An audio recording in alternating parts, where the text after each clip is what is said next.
Pretty Shield, a Crow woman renowned for her wisdom, resilience, and deep connection to her culture, was born around 1856.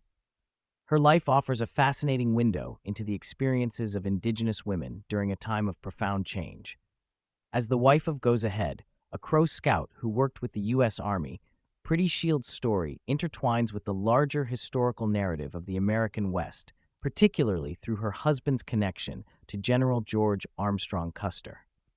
Goes Ahead played a significant role as a scout for Custer's 7th Cavalry, and through Pretty Shield's accounts, we gain insight into the Battle of the Little Bighorn, a decisive and fateful conflict that continues to captivate historians.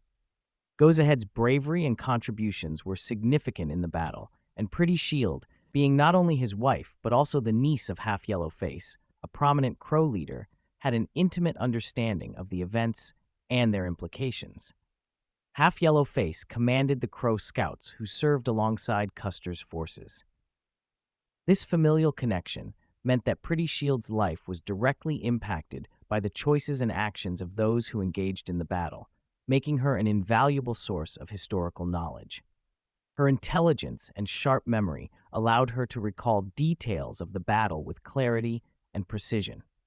In her recollections, she provided a unique perspective that only someone with her cultural background and personal connections could offer. She understood both the Crow people's alliances with the U.S. government and the complex dynamics between various native tribes at that time. For the Crow, the decision to side with the U.S. military was driven by a need to protect their lands from other tribes, particularly the Lakota, Sioux, and Cheyenne, who were encroaching upon Crow territory. In one of her most poignant recollections, Pretty Shield spoke of Goes Ahead's involvement with Custer during the Battle of Little Bighorn. When asked whether her husband was with Custer on that fateful day, her response was filled with pride. "Yes, indeed," she said with a smile, recounting the bravery of her husband. Though the battle ended disastrously for Custer and the 7th Cavalry, Pretty Shield's tone carried a sense of dignity and honor, reflective of the deep respect she had for her husband's role as a scout. Despite the defeat, the Crow scouts, including Goes Ahead, fulfilled their duties with loyalty and courage, guided by their own people's interest in preserving their way of life amidst the shifting tides of power in the American West. Interestingly, Pretty Shield's stories also revealed a unique connection between her people and the U.S. government. She noted, with a touch of humor, that she received a piece of paper, presumably a government-issued stipend or communication, on a regular basis. "The chief in Washington sends me a paper every moon cycle," she remarked, smiling. This statement, while seemingly lighthearted, speaks volumes about the evolving relationship between Native Americans and the U.S. government during the late 19th century. For Pretty Shield, these documents represented a tangible link to the federal authorities, who were shaping the future of her people and their land.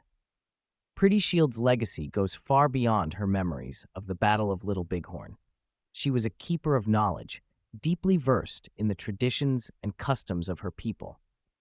Through her stories, which were later recorded by the ethnographer Frank Linderman, she preserved important aspects of Crow culture, particularly the experiences and roles of women in a time of great change. Her teachings have provided historians and scholars with rare and valuable insights into the daily lives of the Crow, as well as their perspectives on the profound challenges they faced as settlers expanded westward. In many ways, Pretty Shield stands as a symbol of resilience. Her ability to navigate the complexities of her time, balancing her people's traditions with the realities of their alliances with the U.S. Army, demonstrates her strength and adaptability. Her story is not only a personal narrative, but also a critical piece of the larger historical puzzle that helps us understand the Indigenous experience during a tumultuous period in American history. Ultimately, Pretty Shield's legacy is one of pride, wisdom, and cultural preservation. Through her eyes, we catch a glimpse of the lives of those who lived through the frontier's most defining moments. Her accounts, filled with detail and emotion, offer an invaluable testimony to a world that was rapidly disappearing, yet through her words remains alive in the annals of history. "I received $30, which helps me care for my grandchildren," Pretty Shield said with a hint of gratitude, though she added thoughtfully, I wouldn't mind a bit more. Her statement seemed to reflect both the practicality of her needs and the quiet endurance that marked her life. When I pressed her to share more about the past, she gazed toward the distant hill, where white stones now marked the spots where soldiers fell on that fateful June day in 1876. The battlefield lay under the weight of history, and I could feel its presence lingering in the air. Were they buried there? I asked, standing beside her, feeling the gravity of the place. Her response was measured, thoughtful. I'm not sure, she replied through Talker, the interpreter, but I remember the smell of death hung over this place for the entire summer. She paused, her memories unfolding. We had to leave. We couldn't stay with that odor. Her eyes clouded with the weight of the memory, and she sighed as we returned inside. War is hard, she continued in a steady voice. It takes our loved ones from us. Her words hung in the air, filled with the quiet wisdom of someone who had lived through loss and survival, through times of uncertainty and turmoil. Pretty Shield was just a young woman when General Custer, whom she called the Son of the Morning Star, led his troops into battle against the Lakota and Cheyenne. She recalled how many of the Crow men had joined General Terry's campaign, while others fought under General Crook, only to be defeated by Crazy Horse at the Battle of the Rosebud shortly before the disaster at Little Bighorn. She spoke of how over 100 Crow warriors rode with Custer on that fateful day, including her husband, Goes Ahead. And this, she said, was the story I had come for. She began from the start, her voice calm but filled with the weight of years. Pretty Shield began to recount the events of that spring with vivid clarity. We were camped near Rotten Sundance Teepee, she said, her voice steady, when the blue soldiers came looking for scouts. It was the next day when the soldiers arrived, having crossed Elk River in what she described as a fireboat. It was a time when the leaves were just beginning to bud, signaling the arrival of spring. Her memory of those moments was sharp, recalling how their chief welcomed the soldiers with a great feast, offering the visitors a gesture of goodwill. 25 of our young men agreed to join the Blue Soldiers at Tongue River, Pretty Shield continued. Her words carried a sense of pride, though it was tinged with the memory of the uncertain times they lived in. Among the group was her husband, Goes Ahead, a man she often spoke of with admiration. She mentioned that Half Yellow Face, her uncle and a respected leader of the Crow, led the scouts on this mission. However, what followed would test the resilience of the scouts. The Lakota stole all their horses at the second camp, she said with a soft laugh, her eyes gleaming with a mixture of amusement and understanding. The Lakota were expert horse thieves, she added, but we were too. We often had Lakota horses ourselves. There was a knowing smile as she spoke, the irony of the situation not lost on her. For the Crow people, the act of taking horses was not just a practical necessity, but also a symbol of power and skill in warfare. Losing their horses was no small setback for the scouts, but they were not deterred. Some of the younger warriors made the dangerous trek back to the Crow camp to gather more horses, while others remained behind, awaiting their return. They couldn't afford to be stranded, and as Pretty Shield explained, their resourcefulness in times like this was vital to their survival. The Crow people, well aware of the Lakota's skill, had to rely on their own wits and adaptability. Despite this challenge, the scouts rejoined the Blue Soldiers by the Tongue River, as planned. It was a pivotal moment in the campaign against the Lakota and Cheyenne, and Pretty Shield's account underscored the critical role that the Crow Scouts played in assisting the U.S. Army during this period. Goes Ahead and his fellow scouts would soon find themselves in the thick of the unfolding conflict, their loyalty and bravery tested by the coming battles. After linking up with the soldiers, Pretty Shield recalled that their village moved once again, this time to a place she referred to as the Long Drop. These relocations were a common occurrence for her people, who often shifted their camps based on the seasons, the movements of buffalo herds, or in response to the actions of other tribes and military forces. As she reflected on those days, Pretty Shield's tone was matter of fact, but the depth of her understanding of the complex dynamics at play was unmistakable. The decision for some of their men to join the U.S. Army, she explained, was a strategic one. For the Crow, the Lakota and Cheyenne were encroaching enemies, threatening their land and way of life. Aligning with the Blue Soldiers was a way to protect their own territory, though it was a precarious alliance. The Crow Scouts, led by Half Yellowface, went into battle not just for the army, but for their own people, knowing that their fate was tied to the outcome of these conflicts. Pretty Shield's memories of this time offered a glimpse into the courage and determination of the Crow Scouts. Their role in these battles, particularly the fateful events leading up to the Battle of Little Bighorn, was crucial, though often overlooked in the larger historical narrative. Through her words, the story of these men, of her husband, her uncle, and many others, came to life, reminding us of the deep connections between the indigenous peoples and the land, as well as the complicated choices they faced during a time of great upheaval. Pretty Shield's voice grew more animated as she continued her tale. She spoke of a Shoshone warrior who had come to their camp, requesting more Crow warriors to fight alongside General Crook. "The Shoshone wanted our help," she explained, her tone full of the gravity of the situation. Despite the Crow warriors' bravery and efforts, however, General Crook's forces were ultimately defeated.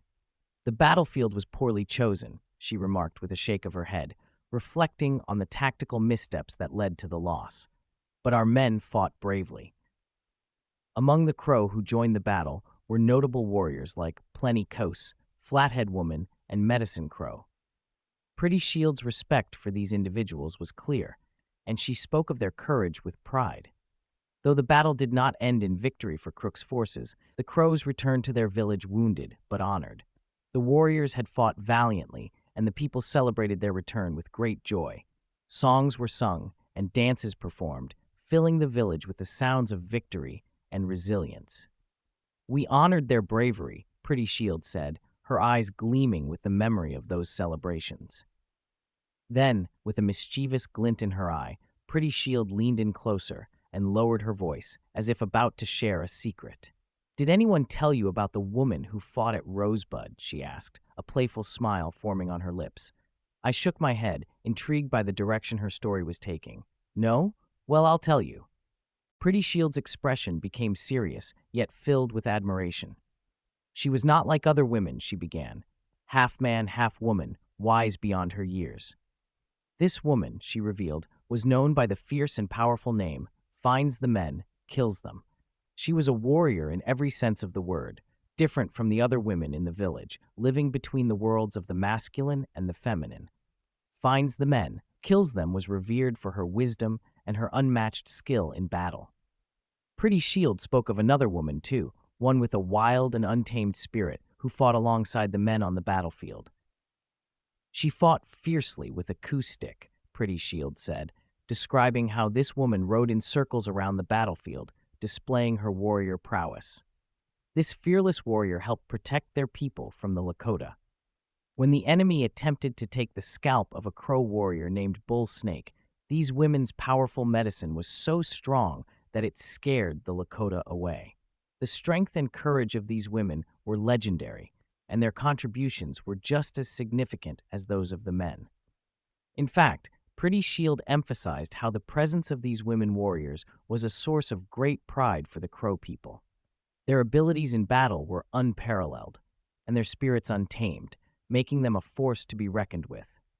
Through Pretty Shield's words, these women warriors, finds the men, kills them, and the wild woman with the coup stick came alive, their stories full of courage, skill, and the deep respect they earned within their community.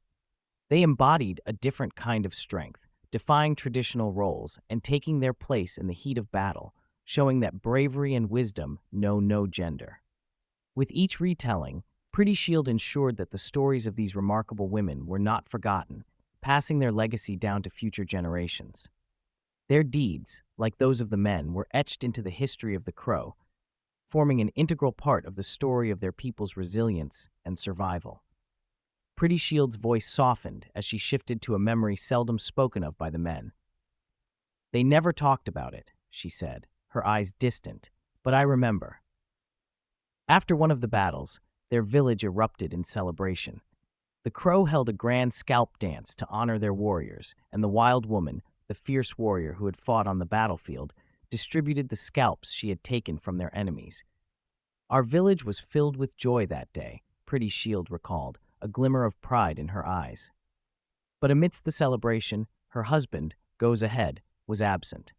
He wasn't with us, she said, her voice heavy with the memory. He was still with the son of the morning star. Pretty Shield's tale returned to the fateful days leading up to the Battle of the Little Bighorn. When General Custer left the Tongue River, he moved towards the Rosebud, where his scouts ventured ahead to survey the land and assess the situation. Goes Ahead, along with 6 other Crow scouts, was among them. These included notable figures like Half Yellowface and Curly, men whose names would become intertwined with the events of that day. As the scouts advanced, they began to see the unmistakable signs of the enemy. They saw the signs, Pretty Shield said, her voice steady, as though she could still see the scene unfolding in her mind. Many Lakota lodges had passed through recently. Their fires were still smoking. The scouts knew they were drawing closer to the heart of the Lakota forces, and the tension grew. With a wry smile, Pretty Shield added, Curly claimed he was sick. Maybe he was. Maybe he knew what was coming. Her words carried an undertone of understanding, hinting at the foreboding that must have hung over the men as they prepared for what lay ahead. The further the scouts went, the clearer the signs became. Lakota tracks crisscrossed the land, like ants over a buffalo hide, Pretty Shield described, painting a vivid picture of the multitude of warriors who had recently passed through. The sheer number of tracks, the remnants of campfires, and the occasional glimpse of smoke on the horizon signaled that they were nearing the enemy in full force. Despite the danger, the scouts pressed on, preparing for the battle that loomed. They even caught a few Lakota horses, Pretty Shield added, the familiar tone of irony returning to her voice. The Crows, no strangers to horse raiding, knew that every advantage counted. Taking Lakota horses was both a strategic move and a symbolic victory, a way of turning the enemy's resources into their own strength. As Pretty Shield spoke, the tension of those days came alive through her words. She described the growing sense of unease among the scouts, who knew they were heading into a battle that would likely be larger and bloodier than anything they had faced before. Yet, they had their mission, and they remained loyal to Custer, even as the signs of the Lakota and Cheyenne forces grew ever more overwhelming. Through Pretty Shield's recollection, the events leading up to the Battle of the Little Bighorn were more than just a military maneuver. They were moments filled with human fear, courage, and the quiet knowledge that something terrible was on the horizon. For Goes Ahead and the other Crow Scouts, their task was clear. They had to lead the army forward, even as they sensed the inevitable danger that awaited them.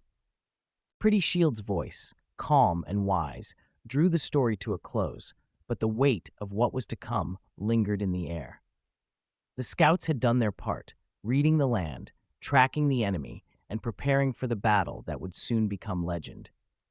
As they returned from their reconnaissance, the stage was set for the fight that would forever change the course of history. The camp that had once triumphed over General Crook, the man known as 3 Stars, was now on the brink of another decisive moment. Though none knew it then, they had secured victory over Crazy Horse and his warriors at the Battle of the Rosebud, a victory that would soon pale in comparison to what lay ahead. Among the Crow scouts, Harry Moccasin and White Man Runs Him began to grasp the magnitude of the danger looming before them. They realized quickly that the number of Lakota and Cheyenne warriors far exceeded the bullets carried by Custer's blue soldiers. Recognizing the peril, the scouts hurried back to warn the man they called the Son of the Morning Star, General Custer. The situation was dire, and they hoped their message would be taken seriously. Upon reaching Custer, they explained the overwhelming numbers they had seen, urging him to reconsider his plans. But Custer, showing little concern for the warning, waved them off dismissively. "Go," he said, his attention more on the bottle of liquor in his hand than the imminent danger ahead. The bottle, wrapped in straw, seemed to hold his focus, and rather than take heed of the scouts' urgent message, he simply encouraged them to leave. Despite their loyalty, the scouts could do nothing more. Custer's confidence, or perhaps his arrogance, seemed unshakable even as the shadows of thousands of Lakota and Cheyenne warriors gathered just beyond his line of sight. Obediently, my man, goes ahead, and the other two Crow scouts pressed forward. They knew the risks, but remained loyal to their duty. When they reached the vast Lakota village, they wisely decided to wait for the arrival of the son of the morning star and his horse soldiers, knowing better than to proceed alone. The sheer scale of the Lakota and Cheyenne forces they had glimpsed was enough to make any warrior think twice. This was no battle to face without reinforcements. When Custer finally arrived, he asked the scouts for a better camp location. My husband, along with the other scouts, suggested a creek known to the white men as Thompson's Creek, a spot blessed with cool, clear waters. It seemed like a place of refuge where they could rest and prepare for the battle ahead. The Blue soldiers set up their camp there, taking what comfort they could from the peaceful surroundings. But the Crow scouts knew the peace would not last. Before dawn, they set out again on another reconnaissance mission. By mid-morning, they gazed upon the largest village they had ever seen, sprawled across the plains along the little Bighorn River. The village seemed to go on forever, with countless lodges scattered across the flat lands, and horses covering the hills as far as the eye could see. The scale was overwhelming. Goes Ahead later admitted that he felt a deep unease at the sight of so many lodges, sensing the magnitude of what was about to unfold. Realizing the danger, the scouts retreated to Reno Creek, where they met Custer once again. He was making his way down the creek, his men marching behind him, unaware of the overwhelming numbers they were soon to face. The scouts warned him once more, urging caution in the face of such a powerful enemy. The Lakota and Cheyenne warriors far outnumbered the Blue soldiers, and their ammunition would surely run out long before the fight was over. But despite their warnings, Custer remained unmoved, as if he were a feather carried by the wind, his destiny fixed. Pretty Shield pressed her fist to her forehead as she recalled that moment, shaking her head with a mixture of sorrow and disbelief. He was brave, yes, she whispered, but he wouldn't listen. There was a sense of inevitability in her voice, as though Custer had been bound to the fate that awaited him long before he ever set foot on that battlefield. Another voice had tried to caution Custer, too, a half-blood interpreter named Two Bodies. He had also urged the son of the morning star to consider retreat, telling him that he could still make a safe withdrawal before it was too late. Yet Custer, resolute and determined, would not be swayed. He was bent on fighting, convinced that his victory was assured, despite all the signs pointing to disaster. Pretty Shield's words carried the weight of that doomed moment. His fate was sealed, she said softly, her voice filled with the wisdom of hindsight, and it would lead not just him, but all his men, to their deaths. As she finished speaking, the memory of that day lingered heavily in the air, a reminder of the tragic end that awaited Custer and his soldiers at the Battle of the Little Bighorn. Goes Ahead told me that the son of the morning star had drunk too deeply from his bottle that day, clouding his judgment. It was this reckless decision that led Custer to divide his Blue soldiers into 3 groups, a fatal mistake, one that would doom them all. Pretty Shield's voice trembled as she recounted the events, her memory sharp with the details of that tragic day. Goes Ahead prepared for battle in the traditional way, placing feathers in his hair as a sign of readiness and bravery. She described how Little Chief Reno led his party away, joined by the Arikara scouts White Swan and Half Yellow Face, who followed Reno's charge mistakenly. Curly, one of the other Crow scouts, pretended to be ill and fled, sensing the disaster that was about to unfold. "I know these things to be true," Pretty Shield said, her voice filled with certainty, because Goes Ahead was there, and he saw it all. The battle began as Reno crossed the river with his men and opened fire on the Lakota and Cheyenne forces. But it didn't take long for Reno to understand the overwhelming strength of the enemy. Realizing that victory was impossible, he ordered a retreat. Reno's men were soon fleeing back across the river, their hopes of triumph fading fast. Goes Ahead, still loyal to Custer, remained by the son of the morning star's side as they pressed forward into the heart of the battle. Together, they crossed the waters of the Little Bighorn, advancing with a determination that defied the mounting danger around them. Goes Ahead, overheard a Lakota warrior shout a warning to the half-blood interpreter, two bodies, telling him to turn back or face certain death. The warning went unheeded, but Custer would not turn back. Despite all the signs, despite the chaos unfolding around him, the son of the morning star pressed onward, driven by a fate he could not escape. In the waters of the Little Bighorn, Custer fell, alongside two bodies and his flag-bearer. The battle had reached its tragic conclusion, and the hopes of Custer and his men were washed away with the current. Pretty Shield's voice grew quiet as she finished the tale, the weight of loss evident in every word. What Goes Ahead had witnessed that day was more than just a battle. It was the fall of a man who had refused to listen, a man who had been carried by fate into the heart of death. After the fall of the son of the morning star, the blue soldiers broke apart in chaos, retreating up the hill in desperation. Goes Ahead, along with Harry Moccasin and White Man Runs Him, knew their efforts were futile and fled, understanding that the battle was lost. Goes Ahead once showed me the very place where Custer, the son of the morning star, had fallen. I will take you there one day and show you, he promised, pointing to the spot just above a small creek that fed into the Little Bighorn, not far from where Custer had met his end. As they fled, they made their way up the creek, slipping through the landscape, moving as swiftly as they could to escape the relentless pursuit of the Lakota and Cheyenne warriors. The sound of battle echoed behind them as they raced toward the safety of the packers. When they finally arrived, they found the packers hunkered down, fortified with what supplies and ammunition they had left. The scene was grim. Mules lay fallen, cut down by a barrage of bullets that rained from the enemy, and the defensive circle formed by the packers barely held. Goes Ahead, Harry Moccasin, and White Man Runs Him quickly joined the fortified circle, understanding that this was their only hope for survival. Bullets continued to fly, and the battle raged on, but for the scouts, the priority had shifted from fighting to surviving the day. Pretty Shield's recounting of these moments was filled with the weight of loss and the bitterness of knowing the warnings had gone unheeded. Together with the packers, Goes Ahead and the other scouts fought fiercely, driving off the Lakota and Cheyenne.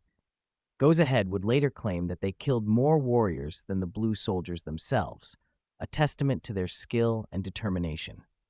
As Pretty Shield recounted this, her voice grew louder, her body tense with the intensity of the memory. Then, with a deep sigh, she seemed to release the weight of it all, relaxing as she continued. Goes Ahead had admitted his fear, she said, but he did not flee until he saw the son of the morning star fall. He spoke the truth, Pretty Shield murmured, her voice soft again. Then, in a hushed tone, she shared a secret few knew. The monument the white man raised to mark where the son of the morning star fell, it's a lie. Her voice grew quieter, as if she were speaking directly to Goes Ahead's spirit. He fell in the water, she whispered, her words carrying a heavy truth that stirred something deep within me. Our interpreter, Goes Together, had paused her work on the buckskin, clearly moved by Pretty Shield's tale.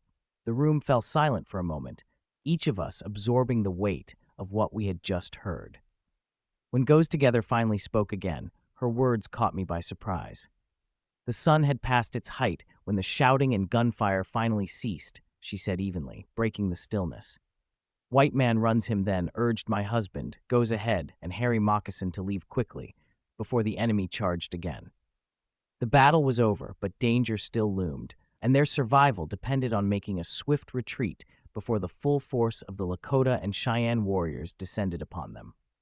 Armed with soldiers' guns, the three Crow Scouts, Goes Ahead, Harry Moccasin, and White Man Runs Him, prepared to leave, driven by the hope of returning to their people. When the chief packer inquired about their destination, White Man Runs Him cleverly replied, "We're going to fetch water." The packer, unaware of their true intent, handed them canteens. Yet the scouts knew all too well that no man who had gone for water had returned alive. Instead of bothering with the canteens, they made their way up Reno Creek, their senses alert. It was then that they spotted 4 Lakota warriors watching from a distance, their presence a reminder of the ongoing danger. Without hesitation, Goes Ahead engaged in a swift confrontation, killing one of the Lakota and seizing his gray horse. He handed the horse to White Man Runs Him, and the three rode in turns, grateful for the chance to escape after having lost their own horses in the chaos of battle. As June rolled in, the landscape transformed. The leaves were lush and green, and the rain had swollen the banks of the Bighorn River. Goes Ahead and his companions finally reached the river, their spirits buoyed by the thought of crossing to safety. They swam across, believing they had found the far shore, only to find themselves resting on a cold, desolate island, their hunger gnawing at them. Their last meal had been before the battle, and the reality of their situation began to weigh heavily upon them. Days passed, and their hunger grew more acute, but they remained determined. Eventually, they completed their crossing near the site of what is now known as modern-day Hardin. Though exhausted and famished, they felt a flicker of hope. They had survived the storm of conflict and emerged on the other side, ready to reunite with their people and share their harrowing tale of survival. Later, as they made their way along the banks of the Bighorn River, the three scouts spotted two figures on the distant hills. Initially believing them to be Crow warriors, Goes Ahead signaled for them to approach, filled with a mix of hope and anticipation. As the figures drew closer, one of them, a man named No Milk, crossed the river to meet them. His presence brought both relief and dread, as he bore tidings that would forever alter the course of their lives. No Milk arrived with supplies, bacon, bread, and clothes, which were a welcome relief after their harrowing journey. But the news he carried was heavy. He grimly informed them of the deaths of White Swan and Half Yellow Face, both esteemed warriors who had fought valiantly alongside the Crow. The weight of those losses hung over them, for they also learned of many other deaths, including those of Little Soldier Chief Reno's men, casualties of the chaotic battles that had unfolded. The journey back to their village was fraught with tension and unease. Each of them was lost in their thoughts, replaying the events of the past days, grappling with the reality of their losses and the uncertain future ahead. When they finally approached their village, the atmosphere shifted once more. In the confusion and heightened emotions of that time, the returning scouts were mistaken for Lakota warriors by their own people.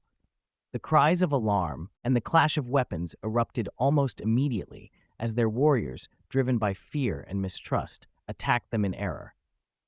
Desperate to stop the fighting, Goes Ahead made the difficult decision to slay two horses, signaling to the warriors that they were friends, not foes. It was a stark reminder of how high tensions ran in those days. In the eyes of the people, everyone appeared to be an enemy. The air was thick with the smell of fear, and the sound of hooves and shouting echoed through the village.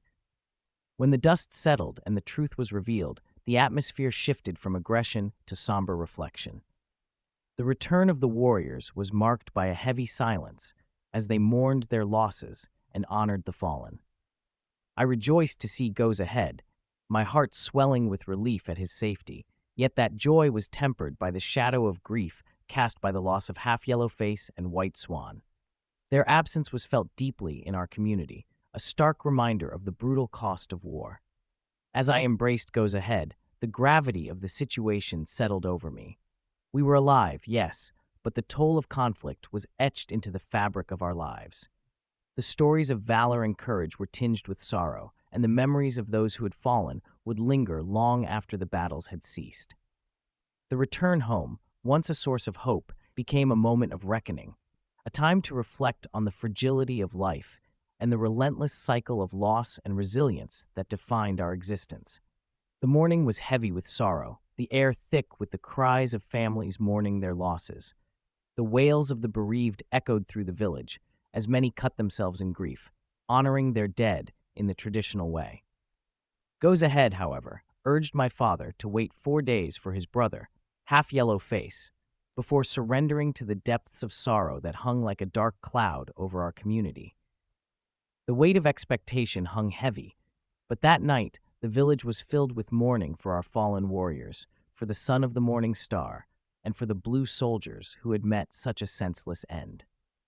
As I stood among my people, I could feel the collective heartache coursing through us all.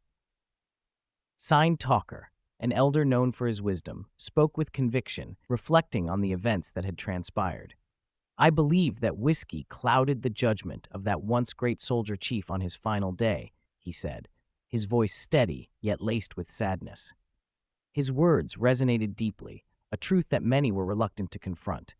Whiskey, he continued, had often led to poor decisions among our people. It was a poison that had infiltrated the very fabric of our lives.